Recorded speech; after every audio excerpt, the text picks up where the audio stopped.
And I also have quite an interest at the moment just in imagination. Like I feel like imagination is something that, and I don't know if you would say this is linked to visualization, but I feel like imagination is something that we often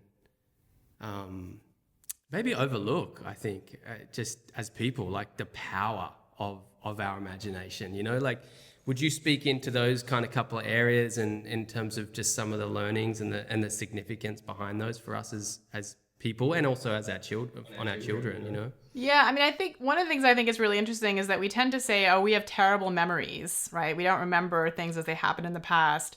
And that's true, and that's good. That's not what our brains were built for. They were built for imagination. In fact, when you look at what circuitry is active when you're remembering the past and what circuitry is active when you're imagining a possible future, it's the same. So the whole reason that we have an ability to draw from elements of the past is so that we can rearrange them into our brains into a possible future. It gets back to this, what is the brain for? It's to predict the future. Things aren't going to happen the same way in the past. And that's why, like, your current state, whether it's your emotion, your current state is going to affect how you are able to imagine. And that's adaptive because that current state reflects how the future might look, right? Because that's the state you're in now as opposed to when the thing was happening.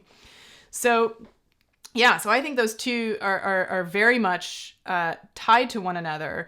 And visualization works because essentially it harnesses that same ability. In fact, I think visualization is probably a better way of learning than remembering. Because when you're remembering, you're trying to do something your brain's not optimized for. Your brain really is optimized for visualization.